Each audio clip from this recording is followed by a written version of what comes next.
everybody, and welcome to The Courageous Survivor. My name is Paula Walters. I am a person who is a survivor of over 4 decades of trauma, domestic, and child abuse. And today, this episode, we're going to be talking about our stress hormones and the impacts that trauma has on those.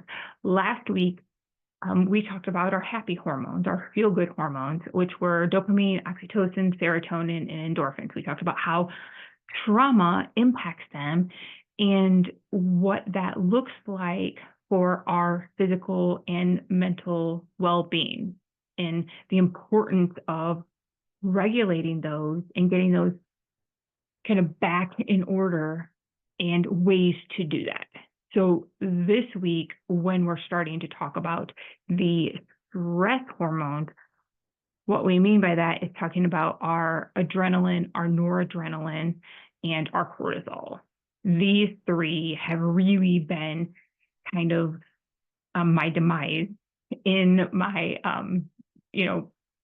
journey with my 13 years of kind of getting stuck in this medical mayhem of not being able to understand what was wrong with me, and doctors just sending me, kind of passing me from specialist to specialist. So I do want to remind you that I am not a professional. I am just a simple survivor who is sharing her journey.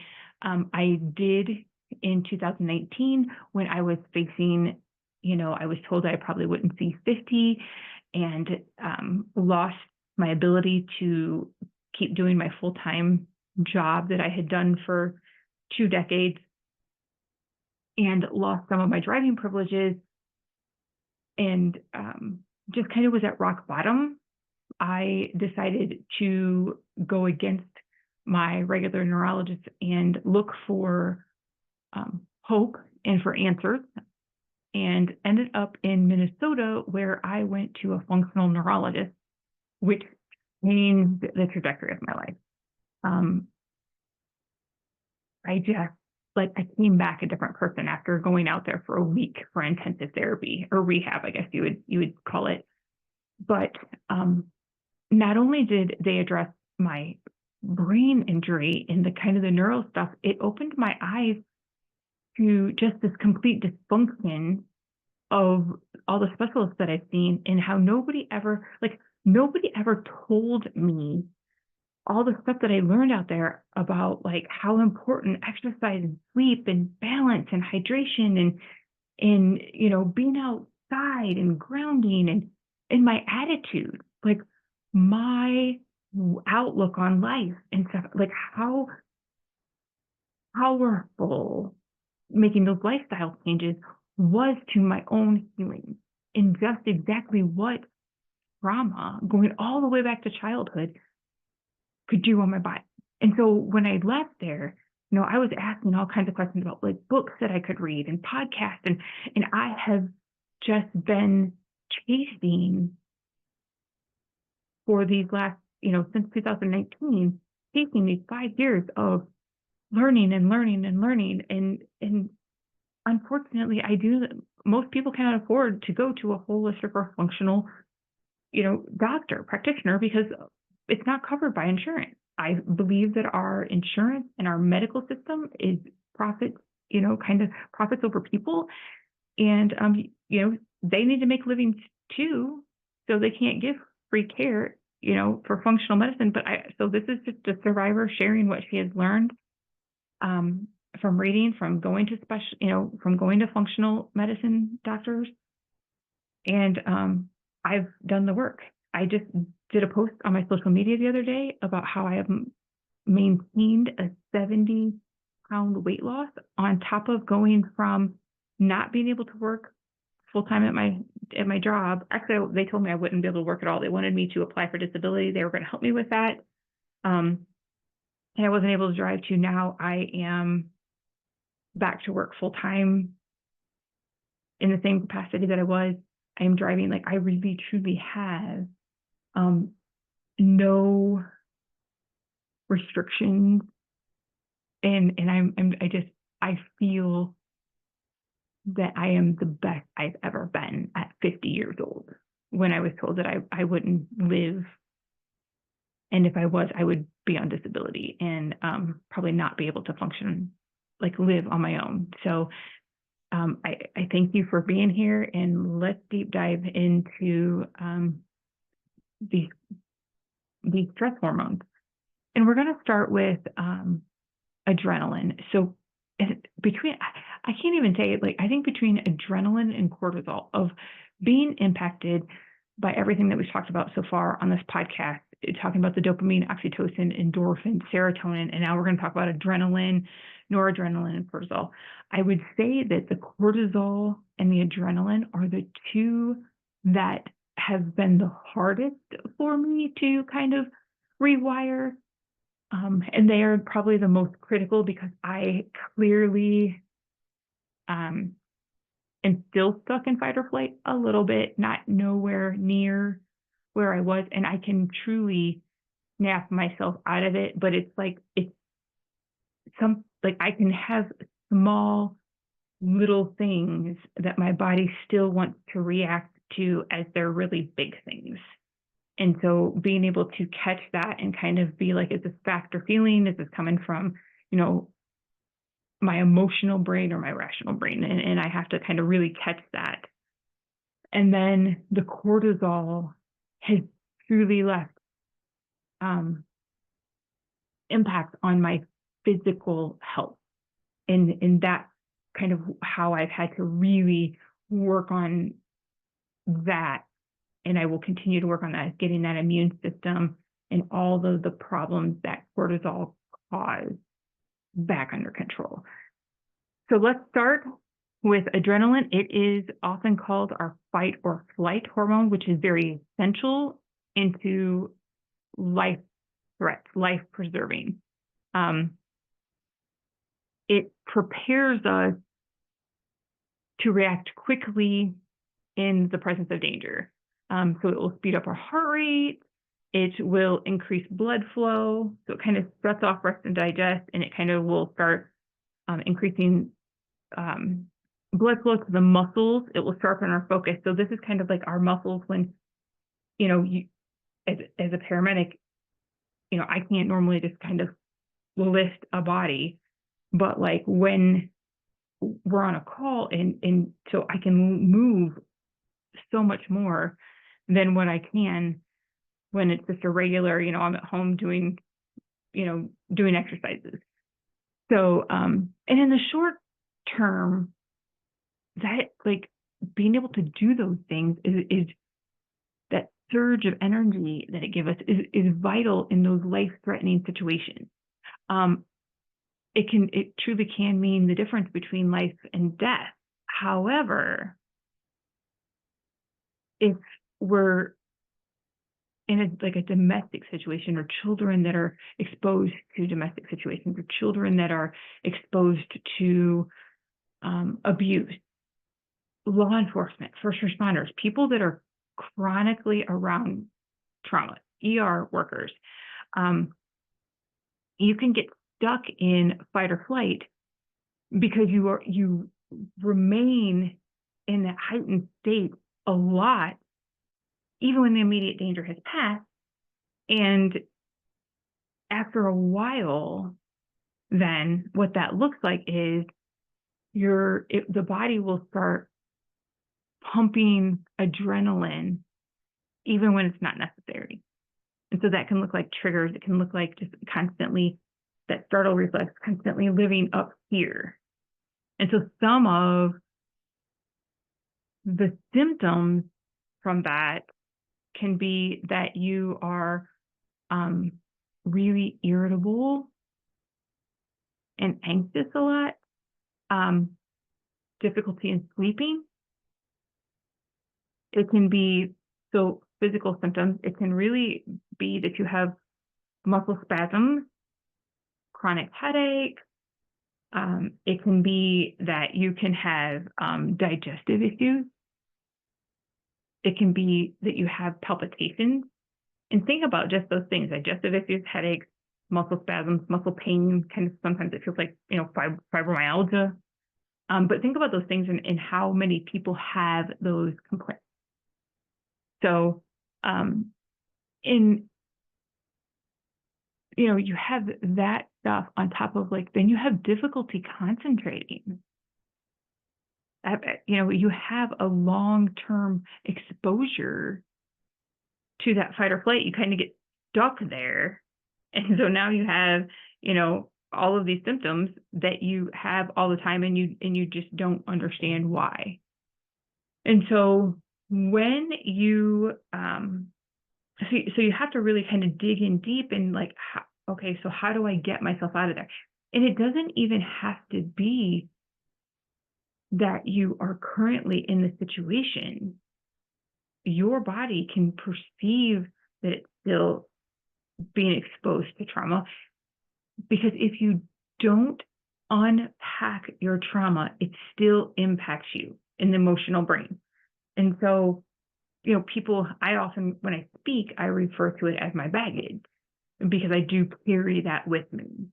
And so being able to truly work on rewiring those things and being able to, you'll see in all three of these that the ways to kind of regulate them, natural ways to heal elevated adrenaline, noradrenaline, and cortisol are pretty similar amongst all three. And then if you look back at last week's episode dealing with the dopamine, oxytocin, serotonin, and endorphins, really just doing these simple things kind of helps regulate all of them. But they're things that people just don't want to make the time or prioritize doing.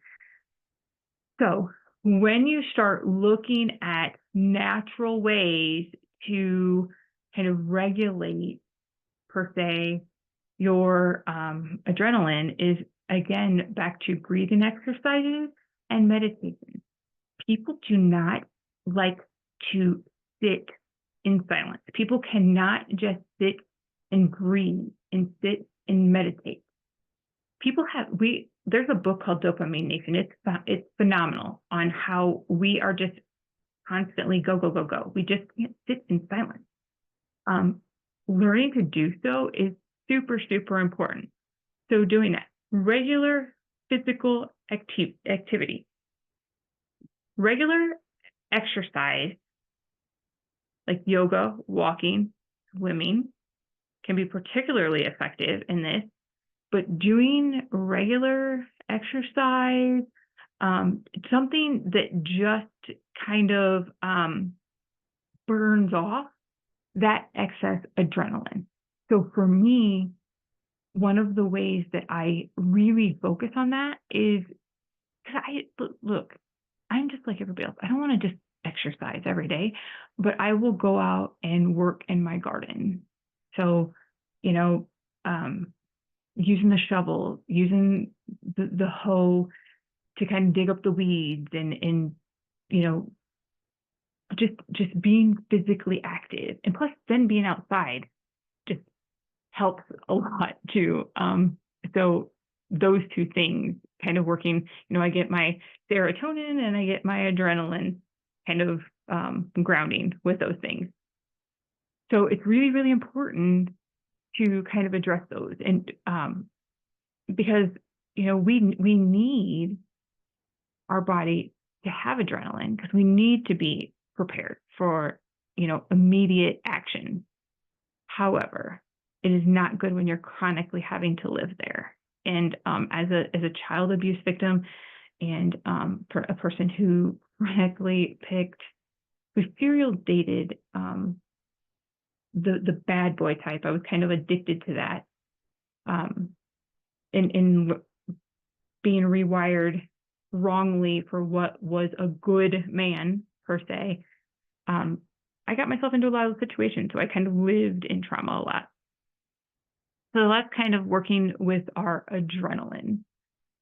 And then there's the noradrenaline. For the longest time, I didn't understand the difference between adrenaline and noradrenaline.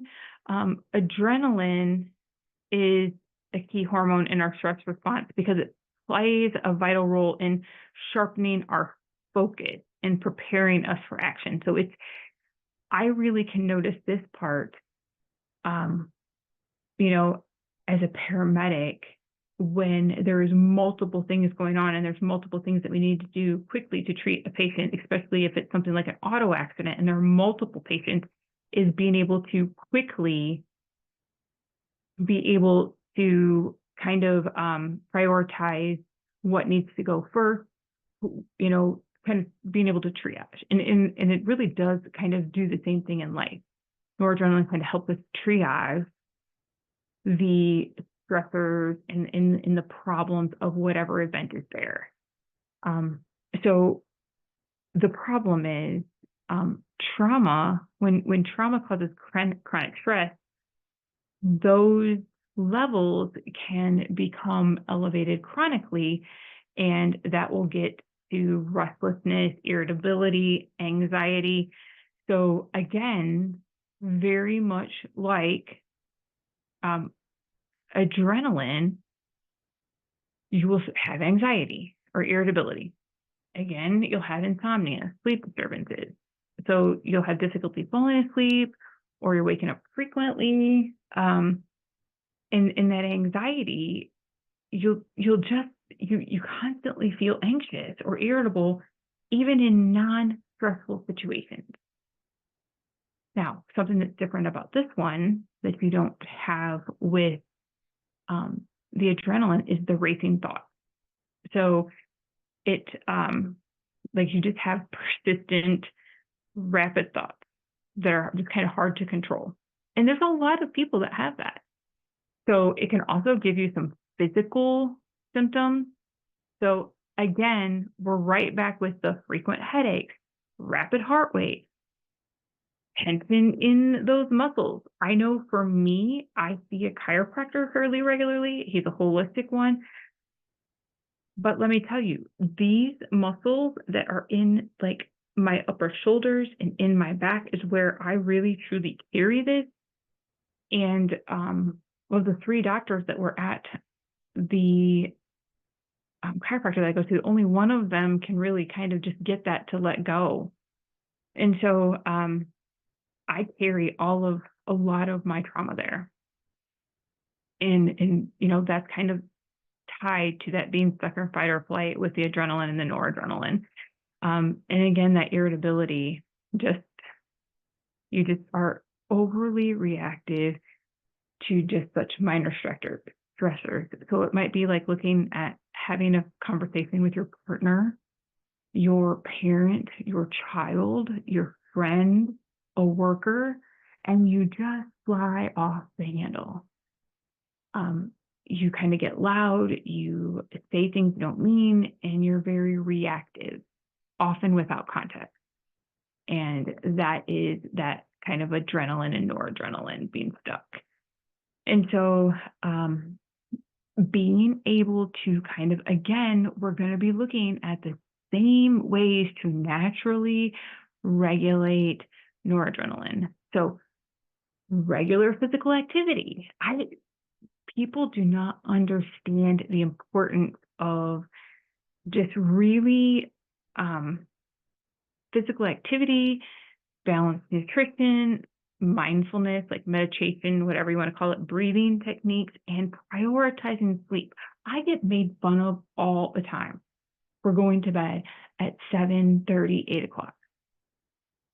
Listen, this girl, I just naturally wake up at 4 o'clock. I think it's just because of the kind of the schedule that I've always had.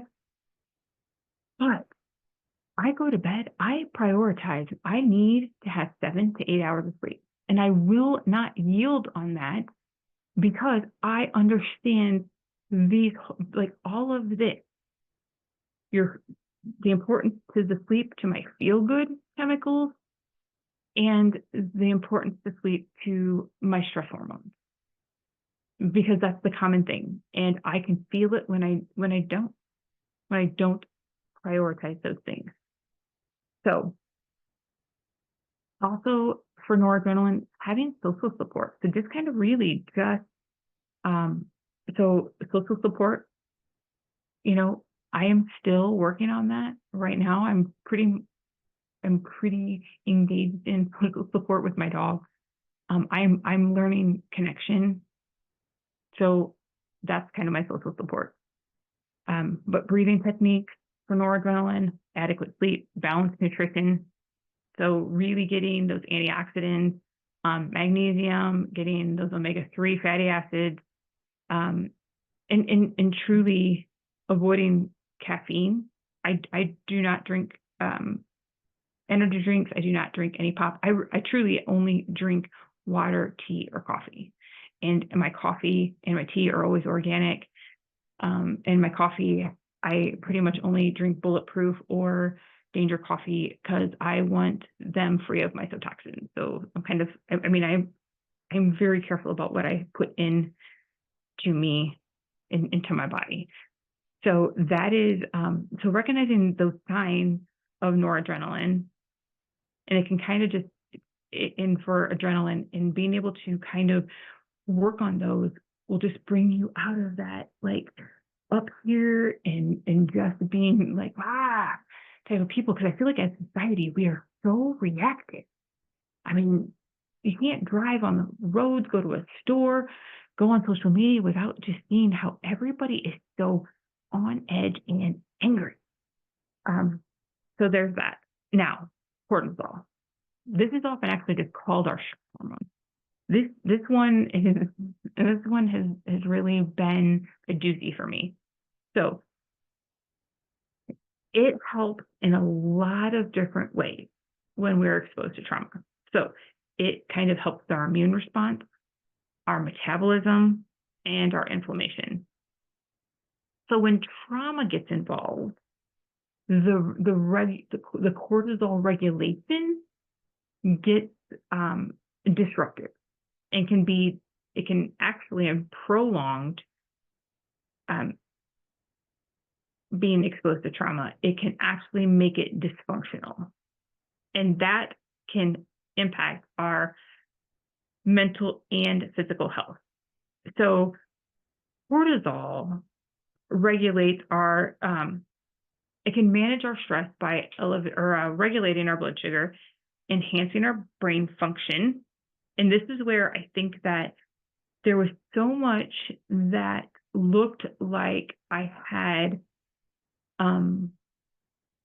like a lot of these neuro symptoms. And I think that like kind of working on this part, because I had constant brain fog. Like I just felt like I was like hung over all the time. I just wasn't thinking clearly. So it works with our increasing our blood sugar, enhancing brain functions, and it kind of just prepares the body for fight or flight. And so prolonged now, and I look at these and I'm like, well, this is clearly where I was with my medical diagnoses. So if you ever see the list of medical diagnoses that I was given, whenever I speak, I put them up on the screen. But you look at this, I was like, well, this is clearly where this is coming from. So I had persistent fatigue. Is even though you get enough sleep, you are constantly feeling tired. So elevated cortisol interferes with your body's ability to get into rest and digest. It causes sleep disturbance. I was on Ambien and Xanax. As far as the persistent fatigue, I was constantly using caffeine pills, caffeinated drinks, energy drinks. So increased anxiety and irritability. And so this one's rough because it can make you have reactions that wouldn't normally cause you stress. It actually will make you have a really exaggerated reaction without context. So when I share in my trainings, I talk about me throwing the Wendy's burger at the worker and throwing the Bob Evans food on the floor. That would be result of being stuck in these stress hormones on top of suppressed memories from childhood, that would be where this lets loose. So again, understanding cortisol and regulating that has been really important to me, because I do not like that Paula. She needs to stay in the past, and I don't want to ever see her again. Because if you've ever heard my story, it's funny because when I tell about doing those things, people, like, the reactions I get from people are like, there's no way. They're like, their mouths actually open, and someone will be like, there is no way. Yes, hurt people often hurt people. And I know that there's a lot of people who don't like that, but when you are wounded, you often are stuck in with these hormonal problems. So your happy hormones and your stress hormones, they are elevated, and you often react out of context, which is why Bessel van der Kolk often referred to and says angry people live in angry bodies. I was definitely one of those people.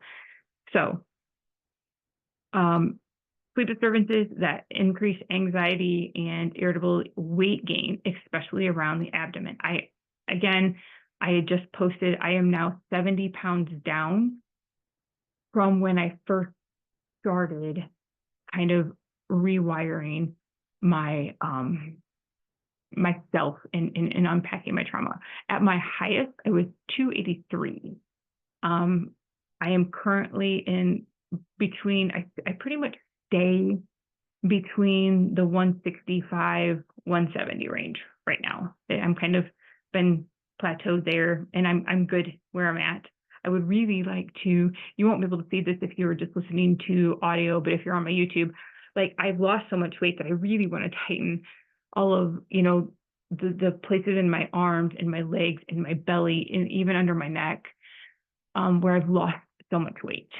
But also, it is what it is. They're actually kind of reminders of how far I've come. So, so weight gain, especially around the belly. If you look at men and women these days, just really look at them. A lot of men will be like skinny everywhere, and they'll just have these like pregnant looking bellies, just big in the belly, small in the waist, nice, like, regular arm, but big old belly. And then women have that kind of that, area around, kind of like around the belly button and lower area, that they just, and then around that midsection where they just hold all their weight. It's just in the belly. That's trauma. That's trauma stuff. So then you can also have that weakened immune system. We've talked about that. Frequent colds, infections, slow healing. So you have wounds that take forever to heal. And you might have injuries easily.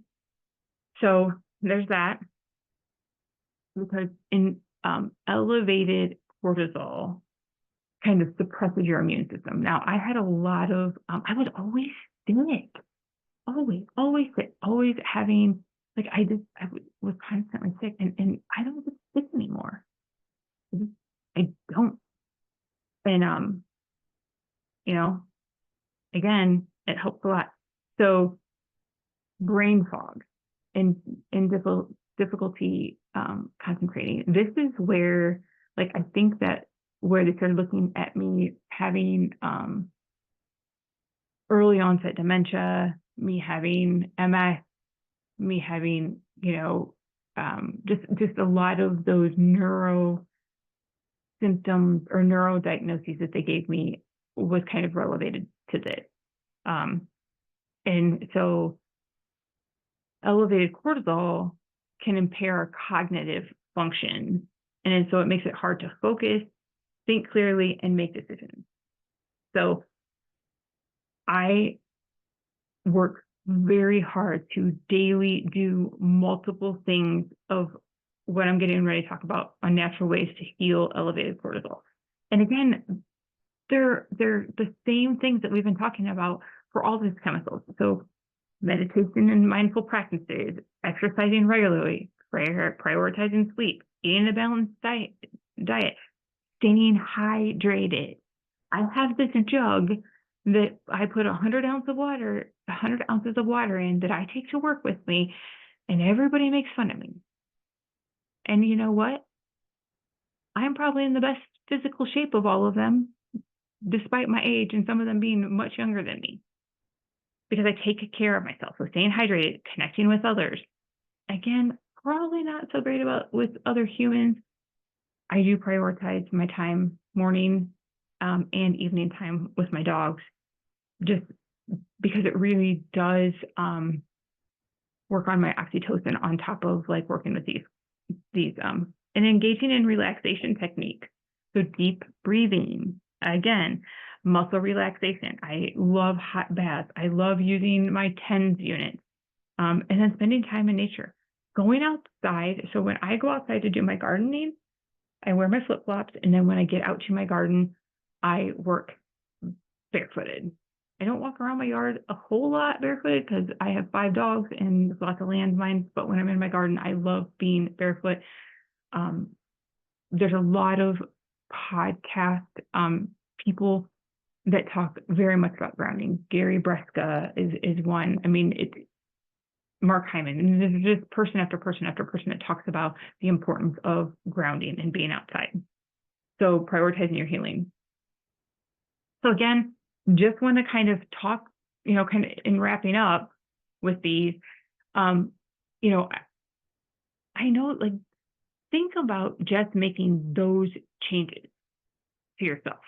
Like, my challenge, I guess, would be to you is, managing these hormones is empowering, but the truth comes when you can it changes your daily life. Like, I am a completely different person than I was 5 years ago. So those lifestyle changes don't just benefit you. They benefit the people that you love.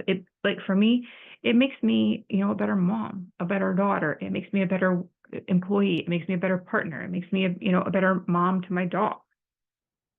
And so when we prioritize ourselves, we reduce our stress, we promote our well-being, and then we create a positive ripple effect. Right? People are much kinder to me, are much more empathetic to me, or interact with me more now as I am in this person, and being more well-rounded and being able to kind of respond from that irrational brain than when I was in the emotional brain. Because I hurt everybody. I was very reactive and just messy. I'll say it, I was messy. And so it really is important to kind of take care of ourselves. And I know that everybody in will say to me, and this kind of is where I get the biggest pushback, but people will say, like, well, it's expensive to eat healthy. It's expensive, to kind of buy something. There's nothing that you have to buy. And food, like eating out is horrible. And here's the other thing. I used to eat 3 or 4 times a day and snacking all the time. I don't. I eat my breakfast usually between 9 and 10. And then I eat a lunch, late lunch, early dinner, I guess you would call it. I usually eat around 3, and then that is it for the day. And I really don't snack much. If I do, it's like this combination of like these nuts and pumpkin seeds and stuff like that I do. So actually I'm spending less money, although I spend more on the food that I do buy. I'm buying less of it. So my challenge to you is reflection on yourself. And like when we're talking about these signs and symptoms, how many of them do you have? Are you stuck in fight or flight? Do you have your body's responses? Do you understand those responses? And so, commit to making one change for yourself. Just prioritize your sleep, or making sure you get outside each day, or giving yourself 15, 20 minutes for quiet time to breathe and meditate and those types of things. And then just kind of like ask yourself, do I prioritize my self-care and my well-being? Am I trying to pour into others, my family, my work, my job, whatever, from an empty cup? Because I assure you that when you start filling your cup first, you can give so much more. So thank you for listening. You can find more in-depth information about this on my social media, on my Instagram, and on my Facebook under Paula D. Walters, the Courageous Survivor. I'm doing a post each day focusing on each one of these chemicals, on what it does and how trauma impacts it, and then ways to naturally balance them, each hormone. We're going to be talking about next week kind of just the other ways that trauma impacts our body. And then I also want to let you know that I am working on, I had my first episode of Courageous Conversations. And that is me kind of giving more of my personal stuff, like what this looked like for me. And starting in October, I'm going to be making that for subscription only content, because I share a lot of stuff that I share in my training in a very deep look into the trauma that I have endured, its impact on me, and what it meant for others. So what I did as a wounded person, how I wounded people. And that is not something I figure, if there's people who truly want to learn from my story and be able to kind of get that information in what it looks like, where I'll be sharing the book that I've learned, that I've used, and kind of some of the seats and stuff that I've used along the way to heal from that. Because I'm not going to put that stuff out there publicly, because it lets all the keyboard warriors who just are stuck in their own wounds come at me, and I prioritize self-care. So from now until October 20th, I will be putting that out there. So you will see a very interesting release of that this week, where I talk more in depth about my Bob Evans and Wendy's incident and being stuck in fight or flight and what that looked like. So it's kind of me, a place where I'll be sharing some of my ugliness and my deep, dark, dirty secrets. So thank you for joining me today. I hope that if this connected with you at all in your journey, that you will reach out. I would love to hear from you. And if you would like to have someone who will come alongside of you and help you manage and work on getting out of this, I would love to help you do that. So for today, thank you, and you have a wonderful day and be blessed. Thank you.